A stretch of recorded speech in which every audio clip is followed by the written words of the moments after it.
Hi, everyone, and welcome to First and North as we dig deep into the four teams in the NFC North. My name is Lou Canellis at Fox 32 in Chicago.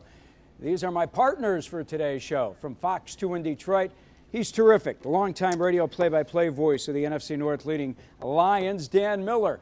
Below Dan, part of the discussion from Fox 6 in Milwaukee, sports director Tim Van Vuren, who covers the Packers, and joining us from Fox 9 in Minneapolis, Ahmad Hicks, who's below myself. And Ahmad, you were at Monday night's Vikings win over the 49ers. I want to kick things off with you because I'm watching the game here at my desk at Fox 32 in Chicago. Greg Joseph misses that 50-yard field goal that would have extended the Vikings lead to 8 with 1:11 left. And I'm thinking, oh no, Vikings are going to lose another one-score game. What were you thinking at that point? I mean, we were in the press box, and a lot of us were questioning Kevin O'Connell's decision to go for a field goal in that situation because we all understood the negatives that came from that. Whereas if Greg Joseph missed the field goal, the 49ers had a short field to work with, and they had been struggling offensively to move the ball against Brian Flores' defense the entire game. So we were all questioning that. Of course, Greg Joseph, he misses the field goal, and then the defense has to, bend but don't break, which they did all game long outside of, those early plays with Christian McCaffrey in the game. So a phenomenal effort from that team. Heading into that game, they all said that they had this feeling, they couldn't describe it. They didn't know what it was, but they just felt good. Harrison Smith went on Pat McAfee's show earlier today and said everybody had a good morale. They were all upbeat, they were loose, they were having fun, and they all had a feeling something good was about to happen last night. And indeed it did. It shocked a lot of people in the football world, especially the ESPN crew that all picked the 49ers. So the vibes are good right now in Minnesota. I'll tell you what, Ahmad, the offense was so good against what many feel was the best defense in football. Where has this play been from the Vikings? Well, I think they've showcased their ability all throughout the season. They're leading the league in touchdown passes, or tied for the league in touchdown passes. Their passing offense is one of the best in Pro Football Focus. They have one of the best offensive lines in regards to rushing and passing. So if you eliminate all the turnovers that they've had the previous 6 weeks of the season, this team probably has 3 to 4 more wins. We're talking about them being one of the best in the NFC North, but the turnovers did happen. And we're talking about them trying to regain their focus and find their new identity moving forward down the stretch of the season. So eliminate the turnovers, and this is a good football team, as Dan Miller has said in weeks before. Yeah, he sure has. I want to talk more about Kirk Cousins in a bit. Let's bring in Dan Miller. And Dan, we have been praising the Lions on this show all season long, and for good reason, since the winner over the Chiefs. What happened in Baltimore? Did you see that coming? Baltimore? Was there a game? Did I miss something?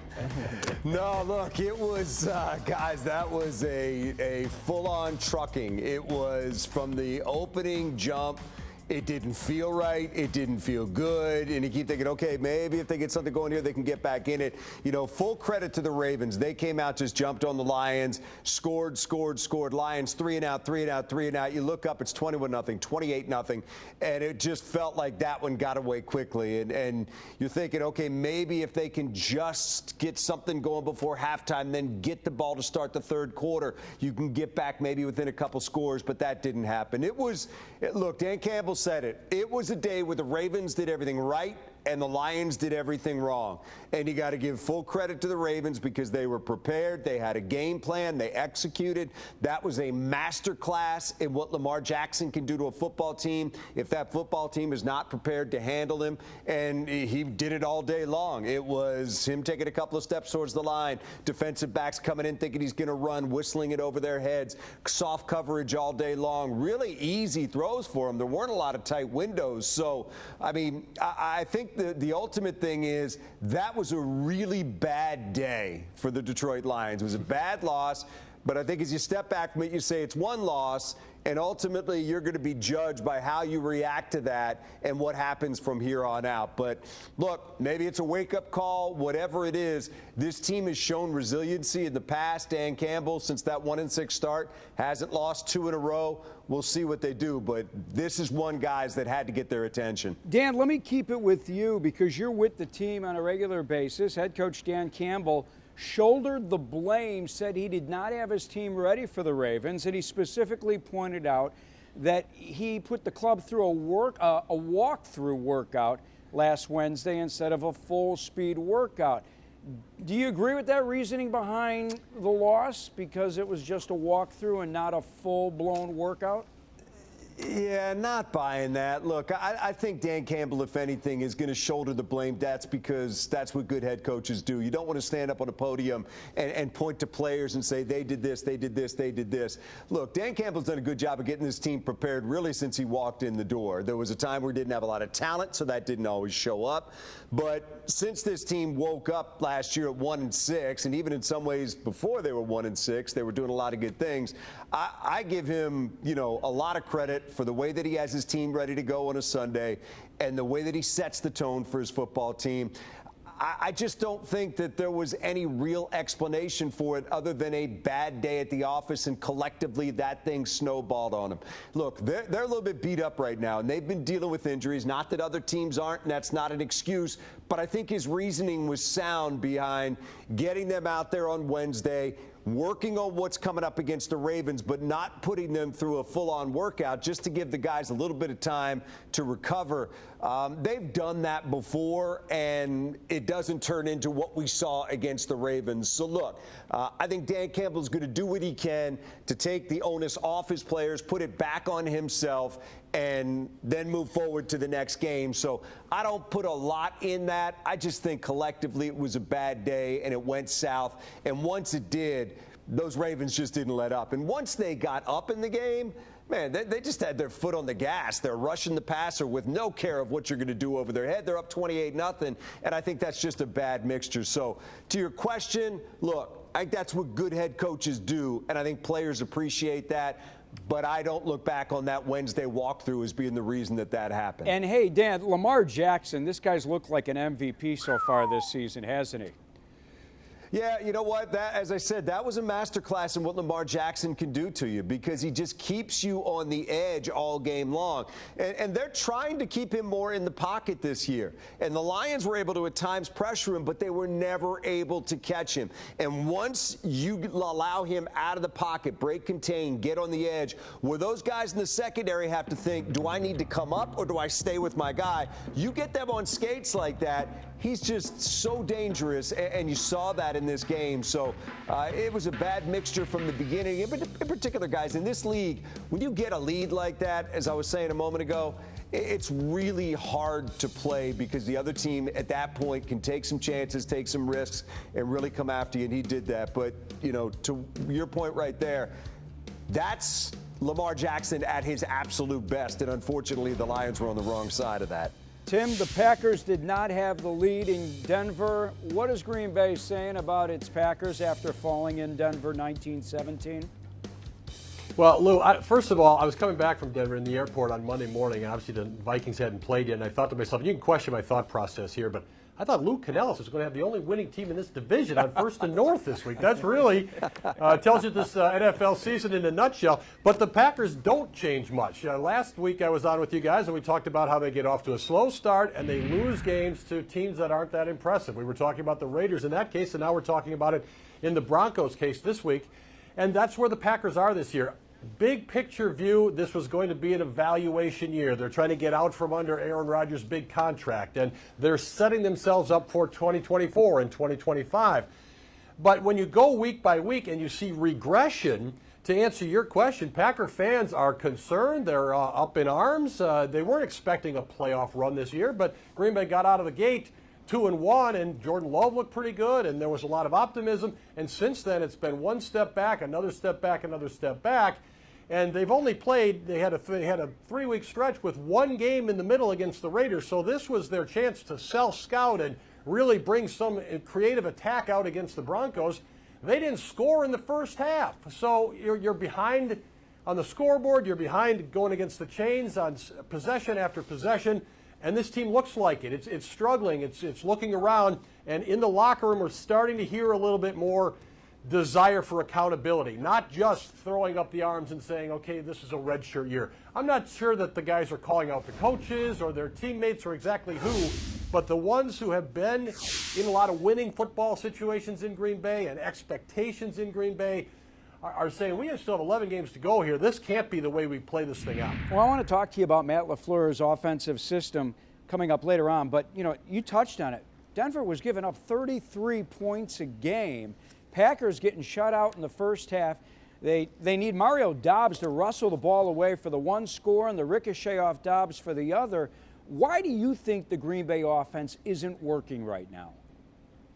It's hard to put your finger on exactly one thing. The offensive line has been an underachieving group so far. David Bakhtiari played one game this year. That was in Chicago. The offense looked pretty good. He's now out. He's out for the rest of the season. He probably won't play for the Packers again. He's had multiple surgeries after suffering a knee injury a few years ago. So you subtract an all-pro level left tackle.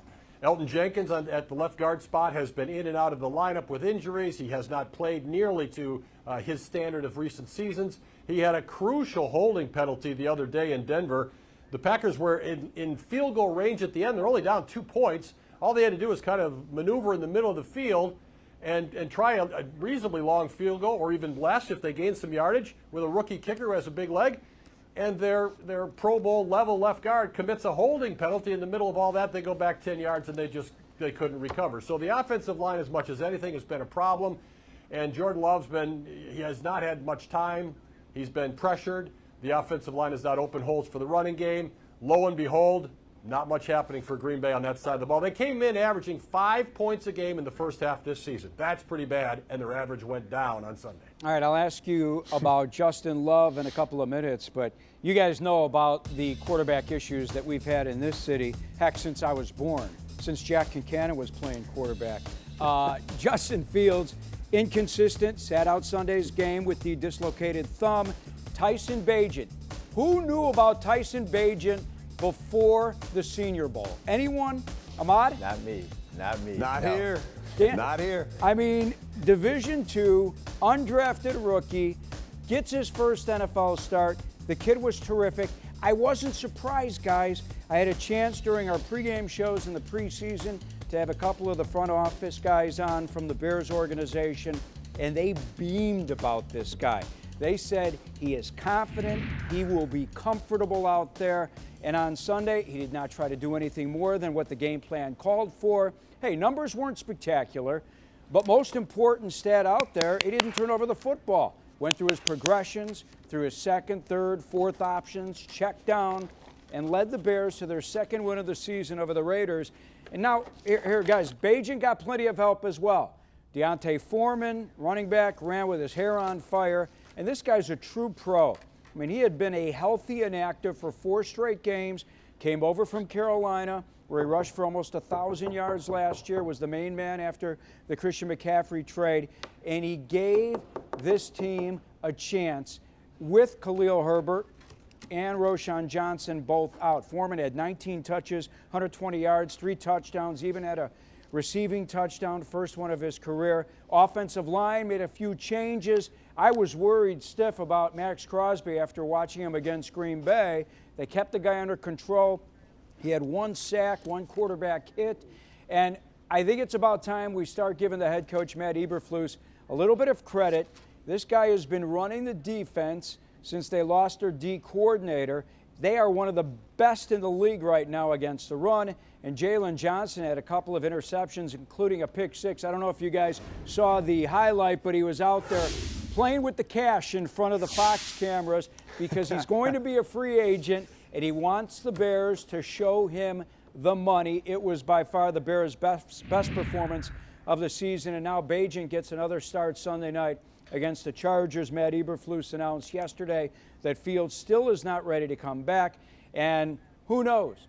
If Bagent wins again, that will give the Bears consecutive wins for the first time since week 16 and 17 of the 2021 season, and I don't care what anyone says, if they win with Bagent at quarterback, we will have a full-blown quarterback controversy in this town. Ahmad, speaking of quarterback. Lou, I could hear it in your voice. Isn't it amazing what one win will do for an NFL city? It's crazy. It's crazy, but you know what, Dan? After watching what this kid did in the preseason, I mean, it's fun. Shepherd College, all right, undrafted free agent, Division II, not given much of a chance to make the team. Not only does he make the team, P.J. Walker gets cut, who, by the way, has won a couple of games in Cleveland now as their backup with Deshaun Watson done. And he's been really sound out there. He looks like he belongs, Dan. And I can't say that about Justin Fields each and every week. Speaking of a guy who looked like he belonged, Ahmad, last night, I haven't seen Kirk Cousins play like that in a long time. 35 of 45, almost 400 yards. What I was most impressed with was the guy was not sacked. He did it without Justin Jefferson. I'm going to assume there's no one in Minneapolis looking to trade Cousins right now after this.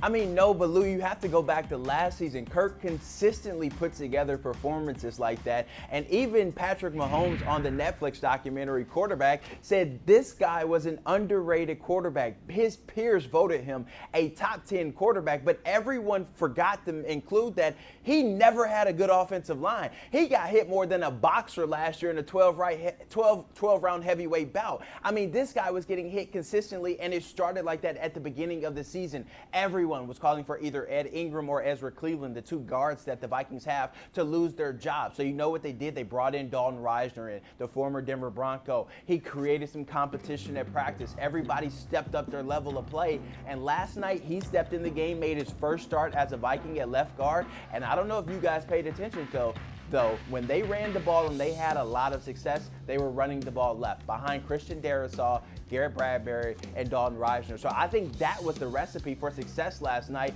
This new offensive line, they all take pride in protecting Kirk Cousins, and I think this unit is just continuing to gel. And when they do gel, Kirk is allowed to go out there and show a masterpiece. I noticed Jordan Addison out there. That's what I noticed. Yeah.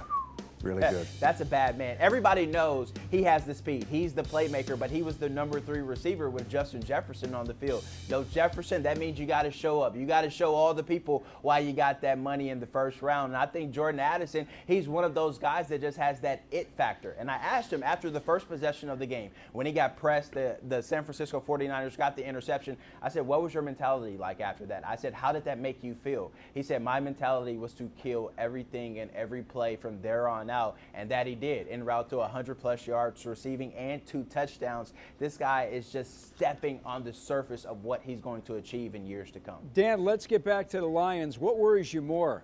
That offensive line that gave up 5 sacks and 8 quarterback hits and had only 13 yards rushing, or the defensive line that just couldn't get to Lamar Jackson? And really, if you look at what the Detroit defensive line has done all season long, you pull out the Atlanta and the Packer game, and what are we talking about, 3 sacks over the other 5? Yeah, I'm not worried about the offensive line right now. We'll get to that in a second. But to your point, let me go big picture here for just a second. And I think what you have to balance when you're looking at this is, can you overreact to one game? And that's what I think they want to avoid. They don't want to overreact to that. Doesn't mean that there aren't some cautionary tales within that game and caution flags within that game, which I think there were. But you got a 5-1 start where you won at Kansas City, you won at Lambeau, you beat a Tampa team that came in with a good record. So there were some good things that happened before that. So I think you have to balance it. To your point, their defensive line is not finishing, except for those couple of games that you mentioned. If you go back to the Kansas City game, they got after Mahomes a little bit, couldn't finish. The Seattle game that they lost, they got after Geno Smith, couldn't finish. Right now, Aiden Hutchinson is the only one that's really doing it, and he's getting double teamed and sometimes triple teamed. They need to find somebody else on that defensive line that can win, be it a one-on-one matchup, whatever it is, somebody else that can meet him at the quarterback and make a play.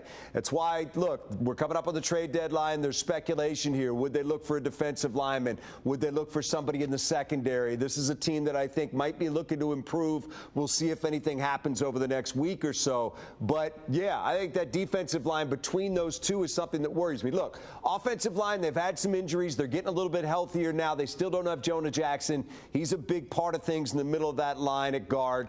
But they had 10 sacks given up the entire season before that game. They gave up 5 in that game. A lot of that's because you're down so much. Baltimore didn't care. They just went after Jared Goff and let it fly. So I think the offensive line's going to be fine. You're also missing David Montgomery. That really hurt their running game. Don't know if they're going to have him this Monday night. Kind of doubt it. Think it might be after the bye before they get him back. But still, I think that offensive line is healthy enough, strong enough, good enough that if you're not looking at a massive deficit on the scoreboard, they're going to be just fine. But I do think it is a nice observation that they need to find some way to not just make these quarterbacks uncomfortable, which they've done at times, but if they get uncomfortable and escape and throw the ball, that doesn't do you any good. They got to get some quarterbacks down on the ground. Guys, let's keep it tight here. 3.5 minutes left in the show. How do you think the Lions respond against the Raiders, Dan? They're going to have a big night. I really do. I'm expecting this team to rebound. It's a Monday night, downtown Detroit. They're going to have hours to get lubricated before they walk in for that game. I think the atmosphere is going to be crazy in there. I think they're going to have a very exciting night at Ford Field. I anticipate, based on what I know about this team, they will bounce back. They will have a good game. They'll find a way to win it. All right, Tim and Ahmad, Packers, Vikings, Sunday at Lambeau. Minnesota's got the juice coming off the win over San Francisco. Green Bay's reeling after stumbling in Denver. Tim, can Jordan Love bring the Packers back? I'd be concerned if I'm Green Bay. You used the word juice. You guys are talking about Jordan Addison, Tyson Bagent, Aiden Hutchinson. Nobody stepped up for the Packers. They don't have any juice. They're kind of just out there going through things right now, waiting for something to happen. And you wait for something to happen in the NFL, it usually happens to you. So the Vikings should be assertive, should be aggressive. They come in there, I assume Ahmad would say, with a lot of confidence. And the Packers need to be concerned here. This season is kind of teetering right now. They did lose 5 in a row last year, so it's not to say they automatically would be better if they had last year's personnel. But right now in Green Bay, this is kind of a crossroads, to be honest with you. Anyone regret running Aaron Rodgers out of town? I don't think so. I really don't. If you lose 5, 6, 7 games, I mean, you're starting to hear a little bit. It was different expectation when you had Aaron Rodgers. But Aaron Rodgers and David Bakhtiari are making more money. They're the top 2 paid players on the Packers this season. They're getting nothing from either one of them the rest of the year. I don't regret it. I don't regret it. Ahmad, after seeing the Vikings Neither do we defense here in Minnesota. the past 2 weeks, hey, listen, we saw it here in Chicago. I'm betting that Brian Flores is going to dial it up and bring the house against Jordan Love.